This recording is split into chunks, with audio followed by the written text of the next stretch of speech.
Oração, um remédio para a ansiedade. Sermão número 2351, pregado na noite de quinta-feira, 12 de janeiro de 1888, por Charles Haddon Spurgeon. Não andeis ansiosos por coisa alguma. Em tudo, porém, sejam conhecidas diante de Deus as vossas petições, pela oração e pela súplica, com ações de graças. E a paz de Deus, que excede a todo entendimento, guardará o vosso coração e a vossa mente em Cristo Jesus. Filipenses 4, 6 e 7. Nós temos a faculdade de previsão no sentido de olharmos e tentarmos nos preparar para o futuro. Porém, como todas as nossas faculdades, ela foi pervertida e com frequência tem sido objeto de abuso. É bom que o homem tenha uma santa preocupação e preste a devida atenção a cada detalhe da sua vida. Porém, é muito fácil convertê-la em uma preocupação profana e tratar de arrebatar da mão de Deus este ofício da providência que lhe pertence e jamais a nós. Quão frequentemente Lutero gostava de falar sobre os pássaros e da maneira como Deus cuidava deles. Quando estava cheio de preocupações, costumava invejá-los constantemente, porque levava uma vida tão livre e feliz. Lutero fala do Dr. Gorrion e do Dr. Zorzal e de outros pássaros que costumavam se aproximar e falar com o Dr. Lutero, dizendo-lhe muitas coisas boas. Vocês sabem, irmãos, que para as aves do céu parece-lhes melhor serem cuidadas por Deus do que serem pássaros cuidados pelo homem. Uma pequena menina londrina que foi ao campo disse em certa ocasião: "Mamãe, veja esses pobres passarinhos, não tem nenhuma gaiola. Isso não me parece uma perda para o pássaro. E se vocês e eu estivéssemos sem nossa gaiola, sem a caixinha de sementes e sem o recipiente de água, não nos seria uma grande perda se fôssemos lançados ao acaso à gloriosa liberdade de uma vida de humilde dependência de Deus." Essa gaiola de confiança carnal e essa caixa de sementes, que sempre estamos nos esforçando em encher, constituem a preocupação desta vida mortal. Mas aquele que tem graça para estender suas asas e planar para longe até chegar ao céu da confiança divina, pode cantar todos os dias e ter esta canção como lhe sendo própria: "Mortal, cessa de afanar-te e de afligir-te, Deus provê para o amanhã." Então aqui está o ensinamento do texto: por nada andeis ansiosos, ou por nada andeis cheios de cuidado. A palavra cheios de cuidado não significava exatamente agora o mesmo que significava quando a Bíblia foi traduzida. Ao menos transmite-me um significado diferente do que transmitia aos tradutores. Eu diria que devemos ter cuidado. Tenham cuidado, é uma boa lição para os meninos e jovens quando começam a vida. Porém, no sentido em que a palavra cuidado era entendida no tempo dos tradutores, significava que não devemos ter preocupação, isto é, que não devemos estar cheios de preocupações. O texto quer dizer: não estejam ansiosos, não estejam pensando constantemente acerca das necessidades desta vida mortal. Vou lê-lo outra vez, esticando um pouco a palavra, então vocês entenderão o seu significado. Não andeis cheios de preocupações por nada. Que Deus nos ensine a evitar o mal que é proibido aqui e a viver com essa santa despreocupação, que é a mesmíssima beleza da vida cristã, quando toda a nossa ansiedade é lançada sobre Deus, e assim podemos gozar e nos regozijar em seu providencial cuidado para conosco. Diz alguém, não posso deixar de me preocupar. Bem, o tema desta noite é para ajudá-lo a abandonar a preocupação e, primeiramente, considerem aqui o que substitui a ansiedade. Por nada andem ansiosos. Vocês devem orar por tudo. Esse é o substituto da preocupação, oração e súplica. Em segundo lugar, notem o caráter especial desta oração, que há de converter-se no substituto da ansiedade. Sejam conhecidas diante de Deus as vossas petições pela oração e pela súplica com ações de graças. E logo espero que nos sobre alguns minutos para considerar o doce efeito desta oração. E a paz de Deus, que excede a todo entendimento, guardará o vosso coração e a vossa mente em Cristo Jesus. Para começar então, aqui está primeiramente o substituto da ansiedade. Eu suponho que para muitos de nós é certo que nossas preocupações são múltiplas. Uma vez que fique preocupado, ansioso, inquieto, você nunca será capaz de contar seus anseios, ainda que pudesse contar os cabelos da sua cabeça. As preocupações são propensas a se multiplicarem para os que estão cheios delas. E quando você está tão cheio de ansiedade que pensa que chegou ao limite, com certeza receberá outra colheita de ansiedade que tem crescido ao seu redor. A tendência é se deixar dominar por este hábito maligno da ansiedade e o levar a permitir que ela estabeleça seu domínio sobre a sua vida, até o ponto de não valer a pena viver a vida em razão da ansiedade que temos com ela. Os afãs são múltiplos, portanto, as suas orações devem ser múltiplas. Converta em uma oração tudo o que seja uma preocupação. As ansiedades devem ser a matéria-prima das suas orações. E assim como os alquimistas esperavam converter a escória em ouro, assim vocês, por uma santa alquimia, de fato convertem em um tesouro espiritual o que naturalmente teria sido uma preocupação, por meio de uma oração. Batizem cada ansiedade no nome do Pai, do Filho e do Espírito Santo e assim convertam-na em uma bênção. Você tem ansiedade em possuir? Tome cuidado para que a ansiedade não o possua. Quer obter lucro? Preocupe-se em não perder mais do que ganha com seus lucros. Eu te suplico encarecidamente que não tenha ansiedade em ganhar mais do que você se atreve a converter em oração. Não deseje ter aquilo que você não se atreveu a pedir para Deus que lhe dê. Meça seus desejos de acordo com uma norma espiritual. E assim você será guardado de tudo o que se assemelhe à cobiça. Muitas pessoas ficam preocupadas por causa das suas perdas. Perdem o que ganharam. Bem, este é um mundo no qual existe a tendência a perder. As secas seguem as enchentes e os invernos esmagam as flores do verão. Não se surpreendam se vocês perdem como fazem outras pessoas. Antes, orem sobre as suas perdas. Vá para Deus com elas. E em vez de se inquietar, convertam-nas em uma oportunidade de esperar no Senhor e de dizer: Deus deu e Deus tirou. Bendito seja o nome do Senhor. Me faz entender por que contendes comigo e livra teu servo de se queixar alguma vez de ti, sem me importar com o que tu permites que eu perca. Talvez você diga que sua ansiedade não é nem por causa dos seus ganhos nem suas perdas, mas apenas por causa do seu pão diário. Ah, bem, mas você sabe que tem uma promessa para isso também, não sabe? O Senhor disse: habitarás na terra e verdadeiramente serás alimentado. Ele te dá um doce incentivo quando diz que ele veste a erva do campo e não o vestirá muito mais, homem de pouca fé. E o Senhor Jesus manda que você considere as aves do céu, que nem semeiam, nem armazenam em celeiros, e contudo, seu Pai Celestial as alimenta. Achegue-se ao teu Deus, então, com todos os teus anseios. Se você tem uma grande família e uma raquítica renda, e enfrenta muitos problemas para subsistir e para prover coisas honestas aos olhos de todos os homens, você tem muitas escusas para bater a porta de Deus e muitíssimas razões para ser achado com frequência no trono da graça. Eu lhes peço que convertam as suas preocupações em algo de muito proveito. Eu me sinto à vontade para apelar a um amigo quando realmente tenho que resolver algo com ele, e vocês podem ser ousados para apelar a Deus quando as necessidades lhes oprimem. Em vez de se preocupar por qualquer coisa com um inquieto afã, convertam-na de imediato em um motivo de uma renovada entrega à oração. Ah, dirá alguém, mas eu estou perplexo, eu não sei o que fazer. Bem, então, querido amigo, você deveria certamente orar quando não pode saber se deve tomar o caminho da mão direita ou da mão esquerda, ou se deve continuar em linha reta, ou se deveria regressar. Em verdade, quando você está em meio a um nevoeiro tal que não consegue ver a próxima lâmpada, então é tempo de orar. O caminho será esclarecido diante de você muito repentinamente. Com frequência, eu mesmo tenho tido que provar esse plano e dou testemunho de que, quando tenho confiado em mim mesmo, tenho sido um gigantesco insensato.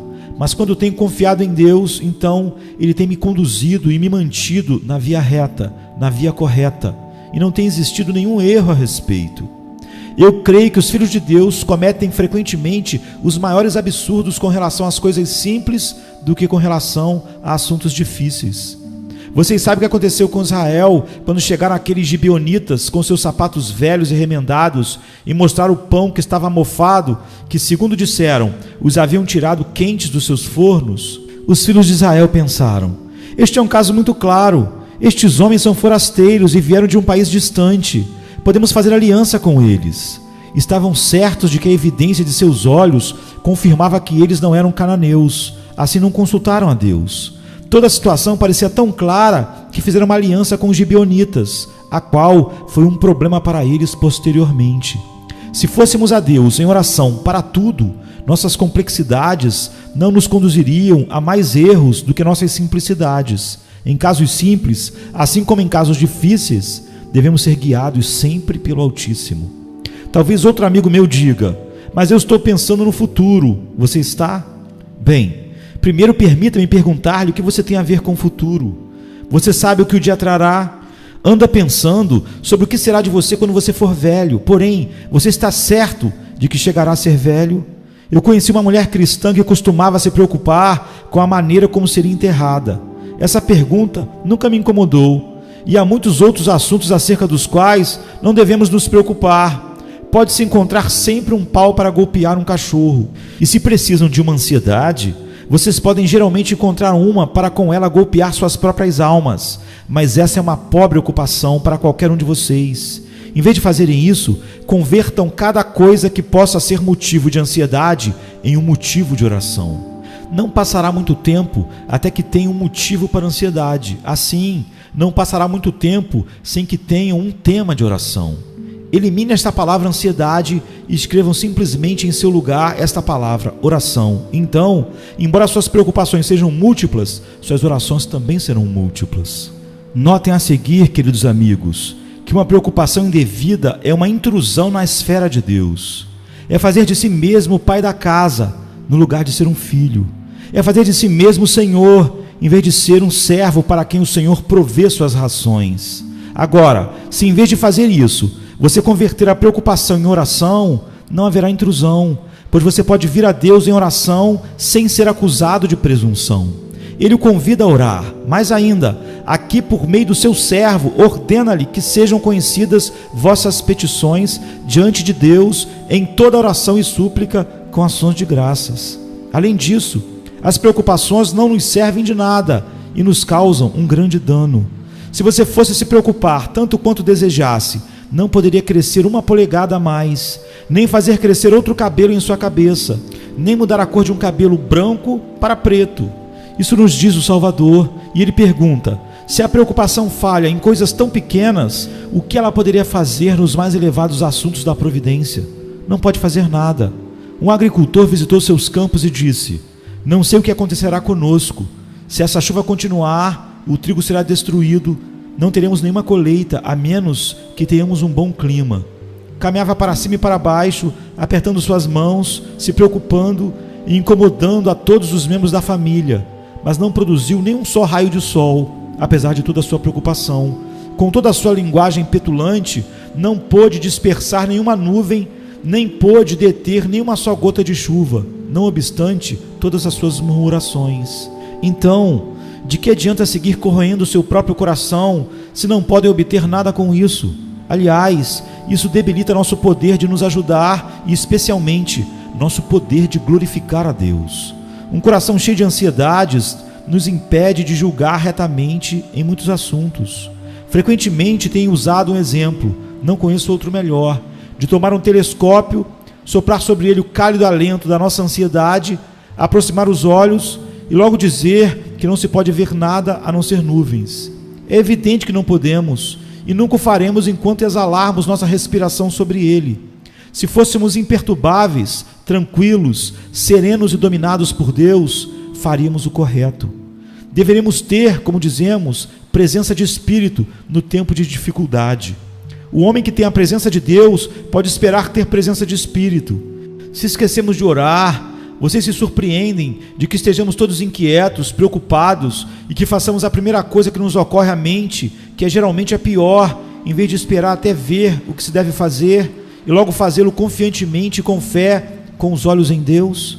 A ansiedade é prejudicial, porém, basta que convertam essa angústia em oração e então toda a ansiedade se tornará em benefício de vocês. A oração é um material maravilhoso para construir a estrutura espiritual, pois nós mesmos somos edificados pela oração, crescemos em graça pela oração, e se formos a Deus com petições em todo momento, seremos cristãos que crescem rápido. Eu disse a uma pessoa esta manhã: ore por mim, porque é um tempo de necessidade. E ela me respondeu: não tenho feito outra coisa desde que acordei. Fiz o meu pedido, o mesmo pedido, a várias outras pessoas, e todas me disseram que têm estado orando por mim. Fiquei tão contente, não somente por mim mesmo, por receber o benefício das suas orações, mas também por causa delas mesmas, pois certamente crescerão por esse motivo. Quando os passarinhos seguem batendo suas asas, estão aprendendo a voar. Os tendões se fortalecem e os pássaros logo abandonarão o ninho. Essa necessidade de bater asas é educação. E o intento de orar, o gemer, o suspirar, o clamar de um espírito cheio de oração é, em si mesmo, uma bênção.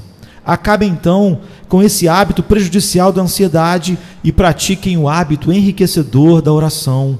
Vejam como consegue assim um duplo ganho. Primeiro, evitando uma perda, e em segundo lugar, obtendo aquilo que realmente os beneficiará a vocês e a outros também. Como nos é dito, logo também as preocupações são o efeito do esquecimento de que Cristo está próximo de nós. Notaram qual é o sentido do contexto? O Senhor está próximo, por nada andeis ansiosos. O Senhor Jesus Cristo prometeu voltar, e Ele poderia vir esta noite. Ele pode aparecer em qualquer momento. Então Paulo escreve: o Senhor está próximo, por nada andeis ansiosos, mas sejam conhecidas as vossas petições diante de Deus, em toda oração e súplica, com ações de graças. Ah, se pudéssemos estar nesta terra como em uma mera sombra, e viver como aqueles que terminaram cedo esta pobre vida transitória. Se sustentássemos todas as coisas terrenas com uma mão frouxa, então não estaríamos nos ansiando, cheios de ansiedades, nos preocupando e nos inquietando, mas nos dedicaríamos a orar, pois assim seguraríamos o real e o substancial, e plantaríamos nosso pé sobre o invisível, que é, acima de tudo, o eterno. Ó queridos, que o texto que eles têm lido repetidamente caia agora dentro de seus corações, assim como um seixo rolado cai dentro de um lago na montanha, e ao penetrar, gere círculos de consolo sobre a própria superfície de suas almas. Agora nós precisamos analisar o texto um pouco mais cuidadosamente para ver, em segundo lugar, o caráter especial desta oração. Que tipo de oração é a que apaziguará a nossa ansiedade? Bem, primeiro, é uma oração que trata de tudo. Em toda oração e súplica, sejam conhecidas as vossas petições diante de Deus. Vocês podem orar acerca da coisa mais insignificante e acerca da coisa mais importante. Vocês não só podem orar pedindo mais o Espírito Santo, mas podem orar por um novo par de botas. Podem recorrer a Deus por causa do pão que comem, da água que bebem e da roupa que usam, e orar a Ele sobre todas as coisas. Não pintem nenhum limite dizendo: até aqui as coisas deverão estar sob o cuidado de Deus. Valha-me Deus, então, o que vocês farão com o resto da sua vida fora dessa marca? Será vivida sob a praga murcha de um tipo de ateísmo? Deus não nos permita. Ó, que vivamos em Deus na totalidade do nosso ser, pois nosso ser é de tal natureza que não o podemos dividir. Nosso corpo, alma e espírito são um. Enquanto Deus nos deixar neste mundo e nós temos necessidades que surgem da condição de nossos corpos, devemos apresentar nossas necessidades corporais diante de Deus em oração. E vocês descobrirão que o grandioso Deus os ouve nesses assuntos. Não digam que são demasiadamente triviais para que Ele os note. Tudo é pequeno comparado a Deus, e nada é grande. Quando penso em quão grande é Deus, parece-me que esse nosso pobre mundinho é simplesmente um insignificante grão de areia na costa do universo, e que não é digno de ser notado, no fim das contas. A Terra inteira é um simples cisco no grandioso mundo da criação, e se Deus condescende a considerá-lo, pode muito bem se inclinar um pouco mais para baixo e considerar a nós. E Ele faz isso, pois disse: mesmo os cabelos da vossa cabeça estão todos contados. Portanto, sejam conhecidas as vossas petições diante de Deus em toda oração e súplica. O tipo de oração que nos livra da ansiedade é a oração que é repetida em toda oração e súplica. Orem a Deus e logo orem de novo, em oração e rogo. Se o Senhor não lhes responder na primeira vez, fiquem muito agradecidos por ter uma boa razão para orarem outra vez, para orarem de novo. Se não lhes conceder a petição na segunda vez, creiam que Ele os ama tanto que deseja ouvir sua voz novamente, e os mantém esperando até vocês terem apelado a Ele 7 vezes, Digam: agora sei que adoro a Deus de Elias, pois o Deus de Elias deixou que eu fosse 7 vezes antes que a bênção fosse outorgada. Considerem uma honra que lhe seja permitido lutar com o anjo. Essa é a maneira como Deus forja seus príncipes. Jacó nunca teria sido Israel se tivesse obtido a bênção do anjo ao pedi-la pela primeira vez. Mas quando teve que seguir lutando até prevalecer, então se converteu em um príncipe de Deus. A oração que mata a ansiedade é uma oração que continua e importuna. Prosseguindo, ela é uma oração inteligente. Sejam conhecidas vossas petições diante de Deus. Tomei conhecimento de um muçulmano que passava, 6 horas em oração por dia, e para não dormir, quando estava a bordo de um bote, permanecia erguido e só tinha uma corda estirada ao longo do curso, de tal maneira que podia se apoiar contra ela, e se ele dormisse, caía. Seu objetivo era prosseguir durante 6 horas com o que ele chamava oração. Bem, eu disse a uma pessoa que o conhecia e que lhe havia visto a bordo de uma típica embarcação egípcia no Nilo: que tipo de oração era essa? Bem, respondeu meu amigo. Ele seguia repetindo: não há Deus além de Deus, e Maomé é o profeta de Deus. Dizia o mesmo uma vez, outra vez e mais outra vez. Eu perguntei: ele pedia alguma coisa? Oh, não. Ele suplicava a Deus que lhe desse algo? Não, simplesmente seguia com essa repetição perpétua de certas palavras, justamente do mesmo modo como uma bruxa poderia repetir um encantamento. Vocês pensam que há algo nesse estilo de oração? Se vocês se põem de joelho e simplesmente repetem certa fórmula, isso só será um desenrolar de palavras. Que interessa a Deus esse tipo de oração? Sejam conhecidas vossas petições diante de Deus. Essa é a verdadeira oração. Deus certamente conhece quais são suas petições, mas você deverá pedir a Ele como se Ele não as conhecesse. Você deve fazer conhecer suas petições, não porque o Senhor não saiba, mas porque talvez você não as conheça. E quando você der a conhecer suas petições para Ele, como lhe diz o texto, você as fará mais claramente conhecidas a você mesmo. Quando tiver pedido inteligentemente, sabendo o que você pediu e por qual motivo pediu, talvez você se detenha e diga: não, depois de tudo, não devo fazer essa petição. Algumas vezes, quando você continuar orando e pedindo aquilo que Deus não lhe dá, pode ser que ocorra furtivamente em sua mente a convicção de que não está pedindo pelo caminho certo. E esse resultado da sua oração em si mesmo fará bem e será uma bênção para você. Mas lembre-se, você deve orar dando a conhecer suas petições diante de Deus. Isso é, no português claro, dizer a sua necessidade, pois essa é a verdadeira oração. A sós, diga ao Senhor o que você precisa. Derrame seu coração diante dele. Não imagine que Deus exige uma linguagem refinada. Não há necessidade de correr escadas acima, atrás do seu livro de oração e buscar uma breve que contém uma invocação, uma petição e uma conclusão. Te tomaria muito tempo encontrar uma oração assim descrita que lhe seja útil, se você realmente estiver orando. Ore pedindo o que você necessita, como se estivesse dizendo à sua mãe ou ao seu mais querido amigo qual é a sua necessidade. Recorra a Deus dessa maneira, pois essa é uma oração real, e esse é o tipo de oração que lançará fora a sua ansiedade. Além do mais, queridos, o tipo de oração que traz liberdade da ansiedade é a comunhão com Deus. Se você não tem falado a Deus, você não tem orado realmente. Soube-se de um garotinho, eu me atreveria a dizer que seus filhos também o fizeram, que pôs uma carta debaixo da grade de um bueiro do esgoto. E, logicamente, nunca obteve nenhuma resposta a uma carta enviada dessa maneira. Se a carta não é colocada na caixa de correio para que seja enviada à pessoa a qual está destinada, de que serve? Então a oração é uma comunicação real com Deus. Você tem que crer que Ele existe e que é galardoador dos que o buscam, ou do contrário, você não poderá orar. Ele tem que ser uma realidade para você, uma realidade viva. E você tem que crer que, de verdade, Ele ouve a oração.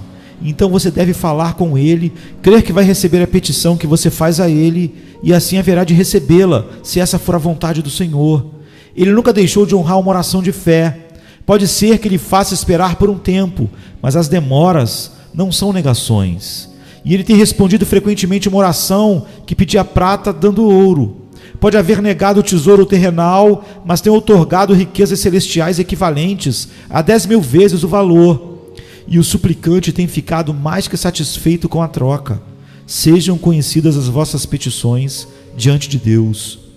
Eu sei o que você faz quando tem problemas. Recorre a seu vizinho, porém seu vizinho não quer vê-lo tão frequentemente por causa de uma certa carência. Possivelmente você recorre a seu irmão, mas há um texto que adverte a não ir à casa do seu irmão no dia da sua calamidade. Quando você está financeiramente em apuros, você não pode visitar um amigo com demasiada frequência. Ele pode ficar muito contente em vê-lo somente até ouvir o que você pretende. Mas se você recorre a seu Deus, Ele nunca lhe dará as costas. Ele nunca dirá que você recorre com demasiada frequência. Pelo contrário, inclusive o censurará porque você não recorre a Ele com suficiente frequência. Há uma palavra que acabo de deixar passar agora, porque queria deixá-la para a última observação sobre este ponto. Sejam conhecidas vossas petições diante de Deus em toda oração e súplica, com ações de graças. Agora, o que isso quer dizer? Quer dizer que o tipo de oração que mata a ansiedade é uma oração que pede alegremente, com gozo, agradecidamente. Senhor, eu sou pobre, eu te bendisse por causa da minha pobreza, e então, ó Senhor, não suprirás todas as minhas necessidades? Esse é o jeito de orar. Senhor, eu estou enfermo, eu te bendigo por esta aflição, pois estou certo de que queres dizer algo de bom para mim. Agora eu te suplico que te dignes em curar-me. Senhor, encontro-me em grande tribulação, mas eu te louvo pela tribulação, pois eu sei que nela contém uma bênção, embora o envelope tenha uma fita negra. Então, Senhor, ajude-me durante minha tribulação. Esse é o tipo de oração que mata a ansiedade. Oração e súplica com ações de graças. Combinem bem essas duas coisas. Uma dracma, não 2 dracmas de oração, oração e súplica, e logo uma dracma de ação de graças. Agite-as junto muito bem e formarão um bendito remédio para a ansiedade. Que o Senhor nos ensine a praticar esta arte santa do boticário. Concluo com este terceiro ponto, o doce efeito desta oração. E a paz de Deus, que excede a todo entendimento, guardará o vosso coração e a vossa mente em Cristo Jesus. Se vocês puderem orar dessa maneira, em vez de se entregarem à ansiedade maligna, o resultado será que uma paz incomum será introduzida furtivamente em seu coração e mente, pois será a paz de Deus. O que é a paz de Deus? É a plácida serenidade do Deus infinitamente feliz, a eterna compostura do absolutamente muito contente Deus.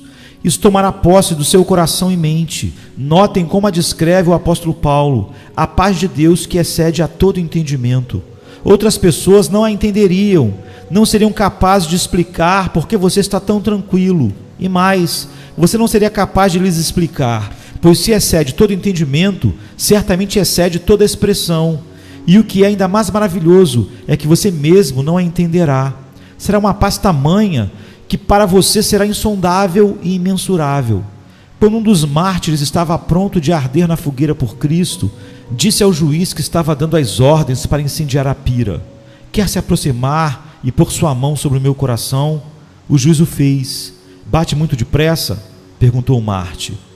Mostro algum sinal de medo? Não, respondeu o juiz. Agora põe a sua mão sobre o seu próprio coração e comprove se o Senhor não está mais nervoso do que eu. Pense nesse homem de Deus que pela manhã devia ser queimado, mas que estava tão profundamente adormecido que tiveram que sacudi-lo para despertá-lo. Tinha que se levantar para ser queimado e, contudo, sabendo que devia ser assim, tinha tal confiança em Deus que dormia profundamente. Esta é a paz de Deus que excede a todo entendimento. Naquelas antigas perseguições de Diocleciano, quando os mártires iam ao anfiteatro para serem despedaçados por bestas selvagens, quando um era colocado em um assento em brasas e outro era ungido com mel para ser picado até morrer por vespas e abelhas, tais nunca se acovardaram. Pense naquele homem valente que foi colocado sobre uma grelha para ser torrado até a morte e que disse a seus perseguidores: já me cozinharam de um lado, agora me virem do outro lado. Por que existia essa paz sob tais circunstâncias?